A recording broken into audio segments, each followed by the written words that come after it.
ஆண்டவராகிய இயேசுவின் நாமத்தில் உங்கள் ஒவ்வொருவரையும் மிகுந்த அன்போடு கூட நான் வாழ்த்துகிறேன். ஆண்டவரை நோக்கி ஜெபிப்பதற்கு கர்த்தர் கொடுத்த கிருபைக்காக ஆண்டவருக்கு ஸ்தோத்திரம். ஹல்லேலூயா. ஆண்டவர் நல்லவர். ஆமென். நம்முடைய காரியங்களை வாய்க்க பண்ணுகிற தேவன், நம்முடைய வாழ்க்கையில அற்புதங்களை செய்கிற தேவன் நம்மை நிச்சயமாகவே கைவிட மாட்டார். குறிப்பாக இந்த நாளில் நம்முடைய குடும்பங்களுக்காக தொடர்ந்து ஜெபித்து கொண்டு வருகிறோம். நிச்சயமாகவே முடிவு உண்டு என்று ஆண்டவர் சொன்ன வாக்குத்தத்தத்தை வைத்துதான் ஒவ்வொரு நாளும் ஜெபம் பண்றோம். ஆனா இன்னும் நடக்கலையே, இன்னும் வாய்க்கலையே என்கிற ஒரு எண்ணத்தோடு கூட நீங்க இருக்கலாம்.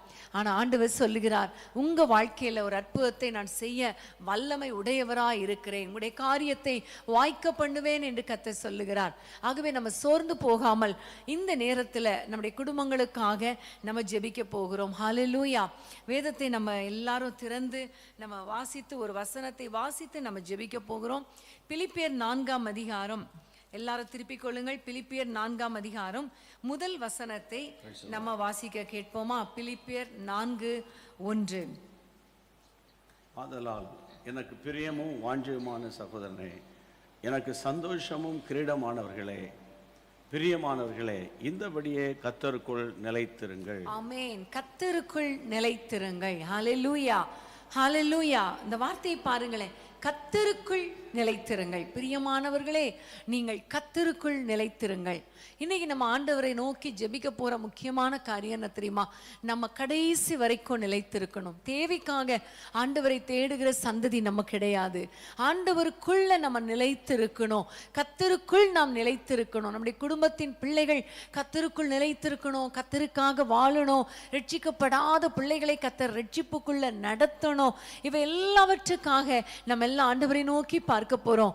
ஆண்டவரை நோக்கி நம்ம சொல்ல போறோம், அப்பா, எங்களுடைய குடும்பம் முழுவதும், நான் மாத்திரமல்ல, என் குடும்பத்தின் பிள்ளைகள் அத்தனை பேரும் உமக்குள் நிலைத்திருக்க கிருபை தாங்கப்பா. ஒருவேளை வாலிப பிள்ளைகள் அங்கும் இங்குமா அலசடிப்பட்டு கொண்டிருக்கலாம். ஒருவேளை உங்களுடைய கணவர் அல்லது மனைவி பின்வாங்கி போயிருக்கலாம், அல்லது உங்களுடைய பெற்றோரோ பிள்ளைகளோ பின்வாங்கி போயிருக்கலாம். இன்னைக்கு நம்ம ஆண்டவரை பார்த்து சொல்ல போறோம், ஆண்டவரே, நாங்கள் உங்களுக்குள்ள நிலைத்திருக்கணும்.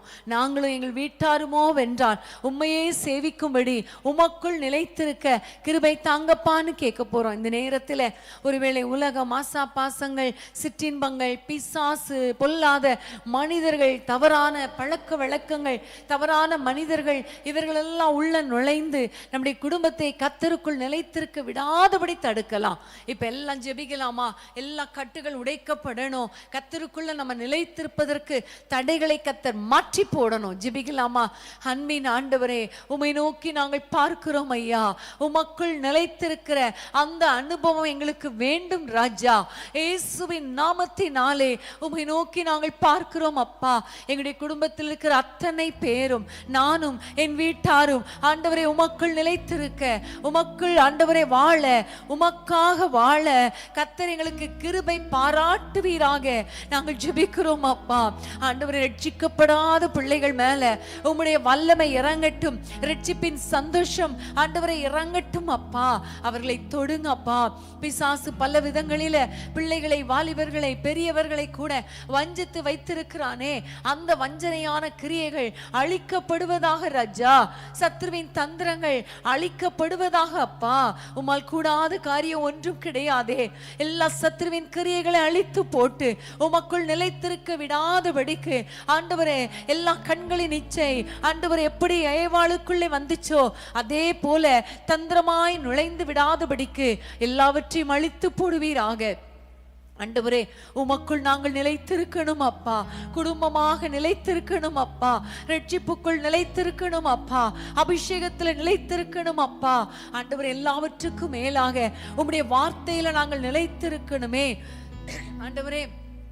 யோவான் 15ஆம் அதிகாரத்துல, என் வார்த்தை உங்களிலும் நீங்கள் என்னிலும் என் வார்த்தை உங்களிலும் நிலைத்திருந்தால் நீங்கள் கேட்டுக்கொள்வது எதுவோ அது உங்களுக்கு கிடைக்கும் என்று சொன்னீரப்பா. அப்படியே கர்த்தாவே, நாங்கள் எல்லாரும் குடும்பமாக உமக்குள் நிலைத்திருக்க, எல்லாரும் உமக்குள் நிலைத்திருக்க, சிறு பிள்ளைகள் முதல் பெரியவர்கள் வரைக்கும் உமக்குள் நிலைத்திருக்க, உம்முடைய வார்த்தையில் நிலைத்திருக்க, ரட்சிப்பில் நிலைத்திருக்க, அபிஷேகத்தில் நிலைத்திருக்க, வருகை மட்டும் நிலைத்திருக்க கிருபை கொடுப்பீராக. சத்ருவின் தந்திரங்கள் அழிக்கப்படுவதாக, சத்ருவின் கிரியைகள் வேரோடு அழிக்கப்படுவதாக, பிடுங்கி போடப்படுவதாக நாங்கள் ஜெபிக்கிறோம். கர்த்தர் எங்கள் ஜெபங்களை கேட்டு உமக்குள் நிலைத்திருக்க எங்களுக்கும் குடும்பங்களுக்கும் கிருபை பாராட்டுகிறபடியால், உம்முடைய வார்த்தையில் நிலைத்திருக்க கிருபை பாராட்டுகிறபடியால் கரங்களை தட்டி உம்மை நன்றியோடு ஸ்தோத்திரிக்கிறோம் அப்பா. ஸ்தோத்திரம் அப்பா, ஸ்தோத்திரம் அப்பா. நானும் என் வீட்டாருமோ வென்றார் கர்த்தரை சேவிப்போம். நீயும் சேவிப்பாயா, நீயும் சேவிப்பாயா. நானும் என் வீட்டாருமோ வென்றார் கர்த்தரை சேவிப்போம். நீயும் சேவிப்பாயா, நீயும் சேவிப்பாயா. நிலைத்திருக்க, அவருக்காக வாழ, அவருடைய வருகை வரைக்கும் அபிஷேகத்துல ரட்சிப்புல நிலைத்திருக்க கர்த்தர் நமக்கு கிருபை பாராட்டி இருக்கிறார். அவரையே நம்ம குடும்பமாய் சேவிக்க போகிறோம். ஹல்லேலூயா. எல்லாம் உற்சாகத்தோடு ஹல்லேலூயா சொல்லலாமா? ஒருவேளை இன்றைக்கு உங்களுடைய வீட்டில் இருக்கிறவங்க உங்களோடு கூட ஜெபிக்காமல் இருக்கலாம். ஆனால் வருகிற நாட்களிலே எல்லாரும் இணைந்து ஜெபிக்க போகிறோம். எல்லாரும் இணைந்து கர்த்தருக்காக வாழ போகிறோம். ஹல்லேலூயா. கர்த்தருக்கு ஸ்தோத்திரம். இப்போ நம்ம வாசிக்க கேட்க போகிற ஒரு வசனம் பிலிப்பியர் 4ஆம் அதிகாரம் 2ஆம் வசனத்தை நம்ம எல்லாரும் சேர்ந்து வாசிக்கலாமா?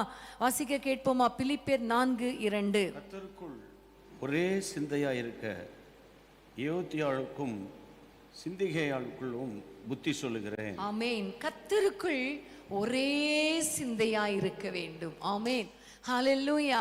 கர்த்தருக்கு ஸ்தோத்திரம். இந்த நேரத்துல நம்ம முக்கியமா ஜெபிக்க போற காரியம், நம்முடைய குடும்பங்களுக்குள்ளே ஒரு மனப்பாட்டின் நாவி, ஒரே சிந்தை. அதுவும் பாருங்க, கர்த்தருக்கும் நமக்கும் குடும்பத்தினருக்கும் ஒரே சிந்தையா இருக்கணும். ஹல்லேலூயா. கர்த்தருக்குள் நிலைத்திருக்கிற, கர்த்தருக்குள்ள ரட்சிப்புக்குள்ள இருக்கிற நிறைய பேர் கூட ஒரே சிந்தையா இருக்கிறது இல்ல. ஆண்டவரே, என் வாழ்க்கையில என் குடும்பத்துல நாங்கள் ஒரு மனப்பாடோடு வாழணும் அப்படின்னு நினைக்கிறது இல்ல. ஆனா இன்றைக்கு பிலிப்பியர் சபைக்கு சொன்னது போல பவுல் மூலமாக ஆண்டவர் இன்றைக்கு நமக்கு கற்றுக் கொடுக்கிற காரியம் என்ன தெரியுமா? ஒரே இருதயமா இருக்கணும், ஒரே சிந்தையா இருக்கணும், அதுவும் கர்த்தருடைய சிந்தையா இருக்கணும். நம்முடைய குடும்பத்துல எல்லாரும் கைகளை உயர்த்தி ஆண்டவரை நோக்கி ஜெபமணுமா? குடும்பத்துல இருக்கிற பிரிவினை ஆவிகளை எல்லாம் துரத்தி ஜெபமண போறோம். எல்லா போராட்டங்கள், ஒரு சிந்தை இல்லைனாலே அங்க பிரச்சனை தான் வரும். சபைகளில ஒரு மனப்பாடு இல்லைன்னா அங்க பிரச்சனை, தொழில் செய்கிற இடத்துல ஒரு மனப்பாடு இல்லைன்னா பிரச்சனை. அதே மாதிரி தான் குடும்பங்களுக்குள்ள ஒரே சிந்தை இல்லைன்னா அங்க பிரச்சனை தான் வரும். இப்ப ஆண்டவரிடத்துல சொல்ல போறோம், அப்பா எங்கள் குடும்பங்களுக்குள்ளே ஆண்டவரே உம்முடைய சிந்தை, ஒரே சிந்தை எங்கள் எல்லாருக்குள்ள ஒரே சிந்தையை தாருங்கப்பான்னு கேட்போமா? நிறைய குடும்பங்கள் ஒரே சிந்தை இல்லாததுனால பிரிந்து வாழ்ந்து கொண்டு இருக்கிறாங்க. இன்னைக்கு நம்ம ஆண்டவரிடத்துல கேட்க போறோம், அப்பா அந்த பிரிவினைகள் எல்லாம் மாற்றுங்க. சண்டைகள் சச்சரவுகள் வேண்டாம், வாக்குவாதங்கள் வேண்டாம். எல்லாருடைய சிந்தையும் உமக்குள் ஒரே சிந்தையா இருக்க எங்களுக்கு கிருபை தாங்கப்பா. ஹல்லேலூயா. கிறிஸ்துவுக்குள் நம்முடைய சிந்தனைகளை சிறையாக்கும்படி கர்த்தர் இன்னைக்கு கிருபை பாராட்ட போகிறார். எல்லாம் ஜெபிக்கலாமா? எல்லாரும் என்னோடு கூட இணைந்து ஜெபம் பண்ணுவீங்களா? ஹல்லேலூயா. அப்பா உமக்கு ஸ்தோத்திரம் அப்பா. ஆண்டவரே உமக்கு ஸ்தோத்திரம் அப்பா. எங்கள் குடும்பங்களிலே ஆண்டவரே ஒரு மனப்பாட்டி நாவியை தருவீராக, ஒரே சிந்தையை தருவீராக. உம்முடைய சிந்தை, உமக்குள் ஆண்டவரே இருக்கிற சிந்தை எங்கள் ஒவ்வொருவருக்கும் கட்டளையிட வேண்டும் என்று பாரத்தோடு ஜெபிக்கிறோம் அப்பா. எந்தெந்த வீடுகளில் எல்லாம் இப்ப கூட சண்டை போட்டுட்டு உட்கார்ந்து இருக்கிறாங்களோ, அவங்க யாரெல்லாம் பாரத்தோடு ஜெபிக்கிறாங்களோ, இப்பொழுது கர்த்தாவே ஒரு மனப்பாட்டி நாவி, ஒரே சிந்தை கொடுப்பீராக. ஆண்டவரே, நிறைய குடும்பங்கள்ல கணவன் சொல்றத மனைவி கேட்கறது இல்ல, மனைவி சொல்றத கணவன் கேட்கறது இல்ல, பெற்றோர் சொல்றத பிள்ளைங்க கேட்கறது இல்ல, பிள்ளைங்க சொல்றத பெற்றோர் கேட்கறது இல்ல. இப்படி ஆண்டவரே ஒரே பிரச்சனை, ஆண்டவரே ஒரே போராட்டம் ஆண்டவரே. இன்னைக்கு நாங்கள் உம்மை பார்த்து நாங்கள் ஜெபிக்கிறோம் அப்பா. எல்லாருக்குள்ளே ஒரே சிந்தையை தாங்க. கணவன் என்ன நினைக்கிறாரோ அதை மனைவி நினைக்கட்டும். பிள்ளைகள் என்ன நினைக்கிறாங்களோ அல்லது பெற்றோர் என்ன நினைக்கிறாங்களோ அதை பிள்ளைகள் நினைக்கட்டும் அப்பா. இப்படிப்பட்ட ஒரே சிந்தை, இப்படிப்பட்ட ஒரே சிந்தை, அதுவும் உமக்குள்ளான ஒரு சிந்தை ஆண்டவரே ஒவ்வொருவர் குடும்பங்களுக்குள்ளே இறங்கி வரட்டும் அப்பா. பிரிவினை ஆவிகளை இயேசுவின் நாமத்தில் துரத்துகிறோம். கோர்ட்டு கேஸ்ல கூட ஒருவேளை அப்பா நம்முடைய பிள்ளைகளுடைய வாழ்க்கை நின்று கொண்டிருக்கலாம். இயேசுவின் நாமத்தில் அந்த ஆண்டவரே கேஸ்களை எல்லாம் ஆண்டவரை ரத்து செய்து ஆண்டவரை இவர்கள் மறுபடியும் ஒருமனப்பட்டு வாழ, ஒரே சிந்தையாய் வாழ ஒரு சந்தர்ப்பத்தை ஏற்படுத்தி கொடுப்பீராக ராஜா. ஆண்டவரே கணவனை விட்டு பிரிந்து போன மனைவிகள், மனைவியை விட்டு பிரிந்து போன கணவர்கள் அப்பா எல்லாரும் ஒன்றாக வருவார்களாக, மறுபடியும் இணைக்கப்படுவார்களாக. ஒரே வீட்டில ஒரே சிந்தை இல்லாமல் அப்பா ஒரே சண்டை, ஒரே வாக்குவாதத்தோடு இருக்கிற குடும்பங்களிலே உம்முடைய வல்லமை இறங்கட்டும் அப்பா. ஒரே சிந்தையினால உம்முடைய பிள்ளைகளை, குடும்பங்களை நிரப்புவீராக நாங்கள் ஜெபிக்கிறோம் அப்பா. பிரிவினை நாவிகள் ஆண்டவரே இயேசுவின் நாமத்தில் வெளியேறுவதாக, வெளியேறுவதாக. ஒரு மனப்பாட்டை கெடுக்கிற பொல்லாத சத்ருவின் கிரியைகள் அழிக்கப்படுவதாக, அழிக்கப்படுவதாக. அப்பா உமக்கு ஸ்தோத்திரம் அப்பா. ஆண்டவரே உமக்கு நன்றி அப்பா. முப்புரி நூல் ஆண்டவரே சீக்கிரம் வராது என்று சொல்லப்பட்டபடி ஆண்டவரே நீங்களும் நாங்களும், நீங்களும் நாங்களும் ஆண்டவரே உமக்குள் ஒரே சிந்தையா இருக்க கர்த்தர் கிருபை பாராட்டுங்க அப்பா. ஆண்டவரே பிதாக்களுடைய இருதயத்தை பிள்ளைகளிடத்துக்கும், பிள்ளைகளுடைய இருதயத்தை பிதாக்களிடத்துக்கும் திருப்புகிற தேவனே இன்றைக்கு அற்புதங்களை செய்வீராக. இந்த இரவில் அற்புதங்களை செய்வீராக இயேசுவின் நாமத்தில் அப்பா. பெற்றோரை கனம் பண்ணட்டும் பிள்ளைகள், பிள்ளைகளை கோபம் ஊட்டக்கூடாது அப்பா. இப்படிப்பட்ட கிருபைகளை இந்த ஆலோசனைகளின்படி நடக்க ஒரே சிந்தையை குடும்பங்களுக்குள் கொடுப்பீராக, குடும்பங்களுக்குள் கட்டளையிடுவீராக. எங்கள் ஜெபங்களை கேட்டதற்காய் ஸ்தோத்திரம் இயேசுவின் நாமத்தில் பிதாவே, ஆமென், ஆமென். கர்த்தர் நாமம் என் புகழிடவே, கருத்தோடு துதித்திடுவே. கர்த்தர் நாமம் என் புகழிடவே, கருத்தோடு துதித்திடுவே. யெகோவா ஷாலோம், சமாதானம் தருகிறேன். யெகோவா ஷாலோம், சமாதானம் தருகிறேன். ஸ்தோத்திரமே அப்பா, ஸ்தோத்திரமே, ஸ்தோத்திரமே அப்பா, ஸ்தோத்திரமே. கர்த்தர் நாமம் என் புகழிடவே, கருத்தோடு துதித்திடுவே. கர்த்தர் நாமம் என் புகழிடவே, கருத்தோடு துதித்திடுவே. ஆமென், ஹல்லேலூயா. நம்முடைய குடும்பங்களுக்குள்ளே பாருங்களேன், இனி வருகிற நாட்களில ஒரே சிந்தையை கர்த்தர் கட்டளையிடுவார். ஆமென். வாக்குவாதங்கள், பிரச்சனைகள் வரும் பொழுது அந்நிய பாஷைகளை பேசி ஜெபம் பண்ணுங்க. ஏனென்றால் வேதம் சொல்லுகிறது, எங்கள் போராயுத மாம்சத்துக்குரியவைகள் அல்ல, அரண்களை நிர்மூலமாக்குவதற்கு தேவ பலமுள்ளதா இருக்கிறது. அதனாலே நாங்கள் கிறிஸ்துவுக்கு விரோதமாய் எழும்புகிற எல்லா வாக்குவாதங்கள், தர்க்கங்கள் எல்லாவற்றையும் அடக்கி எல்லார் சிந்தைகளையும் கிறிஸ்துவுக்குள் கீழ்ப்படிய பண்ணுகிறோம் என்று வசனம் சொல்லுகிறது அல்லவா. ஒவ்வொரு நாளும் ஆவியில நிரம்பி யுத்தம் பண்ணி ஆண்டவருக்குள்ள ஒரே சிந்தையை காத்துக்கொள்ள எங்கள் குடும்பத்தினருக்கு கிருபை தாங்கப்பான்னு கேளுங்க. ஏதாவது ஒரு பிரச்சனை வரும் பொழுது நீங்க ஆவியில நிரம்பி ஜெபம் பண்ணி அப்பா இறங்குங்க, இறங்குங்கன்னு சொல்லுங்க. நீங்க போய் சண்டை போடாதீங்க. கர்த்தர் ஒரு அற்புதத்தை செய்ய போகிறார். ஹல்லேலூயா, கர்த்தருக்கு ஸ்தோத்திரம். அடுத்ததாக நம்ம ஜெபிக்க போற காரியம் பிலிப்பியர் 4ஆம் அதிகாரம் 4ஆம் வசனத்தை வாசிக்க கேட்போமா? 4ஆம் வசனம். கர்த்தருக்குள் எப்பொழுதும் சந்தோஷமாயிருங்கள், சந்தோஷமாயிருங்கள் என்று மறுபடியும் சொல்லுகிறேன். ஆமென். கர்த்தருக்குள் சந்தோஷமாய் இருங்கள். ஹல்லேலூயா. முதல்ல நம்ம பார்த்தோம் கர்த்தருக்குள் நிலைத்திருக்கிற ஒரு அபிஷேகம், ஒரு கிருபை. அடுத்ததாக கர்த்தருக்குள் ஒரே சிந்தையா இருக்கிற ஒரு பாக்கியம், குடும்பத்துல அப்படிப்பட்ட ஒரு பாக்கியம். அது மாத்திரமல்ல, கர்த்தருக்குள் எப்பொழுதும் சந்தோஷமாய் இருங்கள். ஆமென். இதுதானே முடியல இல்லையா? காலையில் இருந்த சந்தோஷம், சர்ச் இன்னைக்கெல்லாம் நல்ல ஆராதனையில் போய் கலந்து கொண்டு சந்தோஷமாக தான் வர்றேன். ஆனால் வீட்டுக்கு வந்த உடனே ஒரு பிரச்சனை. டெய்லி 5:30 மீட்டிங் சந்தோஷமாக இருக்குது, ஆனால் அடுத்த நாள் காலையில் மறுபடியும் பிரச்சனை. இப்படி ஒவ்வொரு நாளும் ஒரு நேரம் இருக்கிற சந்தோஷம் இன்னொரு நேரம் இல்லையே. சந்தோஷத்தை சாத்தான் திருடிறானே, அல்லது சந்தோஷப்படுறதுக்கு என்ன இருக்குது? ஒரு அற்புதம் கூட என் வாழ்க்கையில் நடக்கலையே, என் வாழ்க்கை ரொம்ப வெறுமையாக இருக்கிறது. ஒரு பக்கம் பொருளாதார பிரச்சனை, ஒரு பக்கம் குடும்ப பிரச்சனை, ஒரு பக்கம் திருமண தடைகள், ஒரு பக்கம் குழந்தை இல்லாத பிரச்சனை, இப்படி பல விதங்கள்ல, இன்னொரு பக்கம் பலவீனங்கள். இப்படி இந்த நாள சந்தோஷப்படவே முடியலையே. ஒரு நாள் இருக்கிற பிரச்சனை அது தீந்துச்சுன்னு பார்த்தா அடுத்த நாள் வேறு விதத்துல வேறு ஒரு பிரச்சனை வருது. இப்படி எந்த நேரத்துல என்ன பிரச்சனை வருமோ தெரியலையே, எங்களால எப்படி சந்தோஷமா இருக்கும் அப்படின்னு நீங்க நினைக்கிறீங்களா? 6ஆம் வசனத்தை 7ஆம் வசனத்தை நம்ம வாசிக்க கேட்போமா? பிலிப்பியர் 4:6-7 வசனங்கள். நீங்கள் ஒன்றுக்கும் கவலைப்படாமல் எல்லாவற்றையும் குறித்து உங்கள் விண்ணப்பங்களை ஸ்தோத்திரத்தோடு கூடிய ஜபத்தினாலும் வேண்டுதலினாலும் தேவனுக்கு தெரியப்படுத்துங்கள். அப்பொழுது எல்லா புத்திக்கும் மேலான தேவ சமாதானம் உங்கள் இருதயங்களையும் உங்கள் சிந்தைகளையும் கிறிஸ்து இயேசுக்குள்ளாக காத்துக்கொள்ளும். ஆமென், ஹல்லேலூயா. உங்களுக்கு பிரச்சனைகள் போராட்டங்கள் வந்து உங்களுடைய சந்தோஷத்தை கெடுக்கிறதா? உடனே நம்ம செய்ய வேண்டிய காரியம் என்ன தெரியுமா? ஆண்டவருக்கு தெரியப்படுத்தணும். ஹல்லேலூயா. எல்லா காரியங்களையும் ஆண்டவருக்கு தெரியப்படுத்தணும். அப்பா ஸ்தோத்திரம் சொல்லி ஆண்டவரிடத்துல ஜெபத்தினாலும் வேண்டுதலினாலும் தேவனுக்கு தெரியப்படுத்தும் பொழுது எல்லா புத்திக்கும் மேலான தேவ சமாதானம் நம்மை ஆட்கொள்ளும். நம்ம சந்தோஷமாய் வாழ முடியும். ஹல்லேலூயா. இந்த நேரத்துல உங்களுடைய சந்தோஷத்தை திருடுகிற பிரச்சனை என்ன? உங்களை கவலைப்படுத்துகிற வேதனைப்படுத்துகிற காரியங்கள் என்ன? சந்தோஷப்பட விடாதபடிக்கு என் குடும்பத்தில் அற்புதங்கள் நடக்கலையேன்னு வேதனையோடு இருக்கிறீங்களா? இன்னைக்கு ஆண்டவரிடத்துல நம்ம தெரியப்படுத்தலாமா? ஆண்டவருக்கு தெரியப்படுத்த போறோம். கடந்த அற்புதங்களின் வாரமா இருக்கணும்.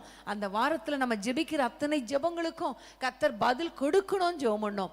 நான் நினைக்கிறேன் எப்படியும் ஒரு பாதி பேருக்காவது கர்த்தர் அற்புதங்களை செய்திருக்கிறார். ஹல்லேலூயா, ஸ்தோத்திரம். ஒருவேளை ஒரு சிலருக்கு பாதி பிரச்சனைகள் தீர்ந்துருச்சு, பாதி பிரச்சனை இருக்கு அப்படின்னு நினைக்கலாம். ஒரு சிலர் நினைக்கலாம் ஒண்ணுமே நடந்த மாதிரி இல்லையே, கஷ்டமா இருக்கே, கவலையா இருக்கே. நீங்க சோர்ந்து போகாதீங்க. என்னைக்கு ஆண்டவர் சொல்லி இருக்கிறார் இல்லையா, கர்த்தருக்குள் சந்தோஷமா இருங்க. என்ன பிரச்சனை வந்தாலும் நான் சந்தோஷமா இருப்பேன்னு முதல்ல சொல்லுங்க. ரெண்டாவது, சந்தோஷமா இருப்பதற்கு தடையா இருக்கிற எல்லா காரியங்களையும் தேவனுக்கு நான் தெரியப்படுத்துவேன்னு சொல்லுங்களேன். கர்த்தர் உங்களை சந்தோஷமாய் காத்துக்கொள்வார். நம்ம எல்லாம் ஜெபிக்கலாமா? எல்லா காரியத்தையும் எல்லா பிரச்சனைகளையும் ஆண்டவருடைய கரத்துல ஒப்பு கொடுத்து சந்தோஷமா இருக்க, சந்தோஷத்தை காத்துக்கொள்ள ஆண்டவர் நமக்கு கிருபை பாராட்ட போகிறார். எல்லாம் ஜெபிக்கலாமா? ஹல்லேலூயா. அப்பா உமக்கு ஸ்தோத்திரம். அப்பா அன்பின் தகப்பனே, உம்மை நன்றியோடு துதிக்கிறோம் ஐயா. யார் யாரெல்லாம் இப்பொழுது சந்தோஷமா என்னால் இருக்க முடியலையே, என் பிரச்சனை தானே என் கண்களுக்கு முன்பாக வந்து நிற்கிறது, அது ஒரு மலை போல் இருக்கிறது என்று வேதனையோடு கூட இப்பொழுது உம்மை நோக்கி பார்க்கிறார்களோ, தங்கள் பிரச்சனைகளை உமக்கு தெரியப்படுத்துகிறார்களோ, இப்பொழுது உம்முடைய வல்லமை இறங்கட்டும் அப்பா. சந்தோஷத்தை கெடுக்கிற ஆவிகள், சமாதானத்தை கெடுக்கிற ஆவிகள் இயேசுவின் நாமத்தில் அழிக்கப்படுவதாக. எல்லா போராட்டங்கள் மாறட்டும் அப்பா. நன்மையும் கிருபையும் உம்முடைய பிள்ளைகளை தொடரட்டும் கர்த்தாவே. இவர்கள் வாழ்க்கையில் இருக்கிற பிரச்சனைகள் அப்பா மாறட்டும் ஐயா. குடும்ப பிரச்சனை மாறட்டும், சந்ததிகளின் பிரச்சனைகள் மாறட்டும், பிள்ளைகளின் ஆண்டவரே காரியங்கள்ல ஆண்டவரே அற்புதங்கள் நடப்பதாக, பொருளாதார பிரச்சனைகள் மாறுவதாக, கடன் பிரச்சனை மாறுவதாக. இயேசுவின் நாமத்தில் பலவீனங்கள் மாறட்டும் அப்பா. எல்லா வியாதிகள் இயேசுவின் நாமத்தில் இப்பொழுதே மறைந்து போவதாக. உம்முடைய சுகமளிக்கும் வல்லமை இறங்கட்டும் அப்பா. நீர் எவ்வளவு நல்லவர் அப்பா. உம்மை நன்றியோடு ஸ்தோத்திரிக்கிறோம். நீ ஆண்டவரை ஸ்தோத்திரிக்கிறோம். எல்லா பிரச்சனைகளும் உங்களுக்கு தெரியப்படுத்துகிறோம். சந்தோஷத்தோடு உம்முடைய பிள்ளைகளை காத்துக்கொள்வீராக. உமக்குள் எப்பொழுதும் சந்தோஷமா இருக்கும்படி உம்முடைய பிள்ளைகளுடைய சிறையிருப்புகள் மாறுவதாக, சிறையிருப்புகள் மாறுவதாக, போராட்டங்கள் மாறுவதாக, பிரச்சனைகள் மாறுவதாக. ஹல்லேலூயா, ஹல்லேலூயா. ஆண்டவரே, குடும்பத்திலே சந்தோஷத்தை தடை பண்ணுகிற எல்லா சத்துருவின் கிரியைகள் அழிக்கப்படுவதாக. ஆவிக்குரிய வாழ்க்கையிலே உமக்குள் சந்தோஷமா இராதபடிக்கு தடை பண்ணுகிற சத்துருவின் கிரியைகள் அழிக்கப்படுவதாக. நன்மைகளை தடை பண்ணுகிற ஆவிகள் அழிக்கப்படுவதாக. எல்லாவற்றுக்கும் மேலாக உம்முடைய சமூகத்திலே ஒப்பு கொடுக்கிறோம் அப்பா. உமக்கு தெரியப்படுத்துகிறோம் அப்பா. யாரெல்லாம் தங்கள் பிரச்சனைகளை இப்பொழுது உமக்கு தெரியப்படுத்தினார்களோ, இப்பொழுது உம்முடைய வல்லமை இறங்குவதாக. சந்தோஷத்தினால் நிரப்புவீராக, சமாதானத்தினால நிரப்புவீராக. இவர்கள் குடும்பங்கள் வாழ்ந்து சுகமாயிருப்பதாக. பெரிய காரியங்களை செய்யும். எங்கள் ஜெபங்களை எல்லாம் கேட்டு அப்பா எங்கள் குடும்பங்களை சந்தோஷப்படுத்த போகிறதற்காக உமக்கு நன்றி, நன்றி, நன்றி. இயேசுவின் நாமத்தில் பிதாவே, ஆமென், ஆமென். கவலையின் கட்டுகள் உடையட்டுமே, சந்தோஷத்தாலே நிரப்பிடுமே. கவலையின் கட்டுகள் உடையட்டுமே, சந்தோஷத்தாலே நிரப்பிடுமே. என் இரவுகள் எல்லாம் துதி நேரமாய் உயிரடைய வேண்டுமே. என் இரவுகள் எல்லாம் துதி நேரமாய் உயிரடைய வேண்டுமே. உயிரடைய வேண்டுமே. உயிரடைய வேண்டுமே. உயிரடைய வேண்டுமே. உயிரடைய வேண்டுமே. உந்தன் உயிர்த்தெழுந்த வல்லமை வேண்டுமே. உந்தன் உயிர்த்தெழுந்த வல்லமை வேண்டுமே. பாதாள கட்டுகள் உடையட்டுமே, பார்வோனின் வல்லமை அழியட்டுமே. பாதாள கட்டுகள் உடையட்டுமே. பார்வோனின் வல்லமை அழியட்டுமே. உமக்காக நாங்கள் ஓடிட உயிரடைய வேண்டுமே. உமக்காக நாங்கள் ஓடிட உயிரடைய வேண்டுமே. உயிரடைய வேண்டுமே. உயிரடைய வேண்டுமே. உயிரடைய வேண்டுமே. உயிரடைய வேண்டுமே. உந்தன் உயிர்த்தெழுந்த வல்லமை வேண்டுமே. உந்தன் உயிர்த்தெழுந்த வல்லமை வேண்டுமே. உங்க ஆவியை அனுப்புங்க, என்னை உயிரடைய செய்யுங்க. உங்க ஆவியை அனுப்புங்க, என்னை உயிரடைய செய்யுங்க. உலர்ந்த எலும்புகள் இந்த நாளில் உயிரடைய வேண்டுமே. உலர்ந்த எலும்புகள் இந்த நாளில் உயிரடைய வேண்டுமே. உயிரடைய வேண்டுமே. உயிரடைய வேண்டுமே. உயிரடைய வேண்டுமே. உயிரடைய வேண்டுமே. உந்தன் உயிர்த்தெழுந்த வல்லமை வேண்டுமே. உந்தன் உயிர்த்தெழுந்த வல்லமை வேண்டுமே. அன்பான தேவனுடைய பிள்ளைகளே, இச்செய்தி உங்களுக்கு மிகுந்த ஆசிர்வாதமாக இருந்ததென்று நாங்கள் நம்புகிறோம். தொடர்ந்து எங்கள் செய்திகளை கேட்டு கர்த்தருக்குள் ஆசிர்வதிக்கப்பட ஜீசஸ் மீட்ஸ் மினிஸ்ட்ரீஸ் என்கிற எங்கள் யூடியூப் சேனலை சப்ஸ்கிரைப் செய்யுங்கள். மேலும் உங்கள் ஜெப உதவிக்கு எங்களோடு நீங்கள் தொடர்பு கொள்ள வேண்டிய தொலைபேசி எண் 9842252836 மற்றும் 7299546363. Email gpsrobinson@hotmail.com. கர்த்தர் உங்களை ஆசிர்வதிப்பாராக.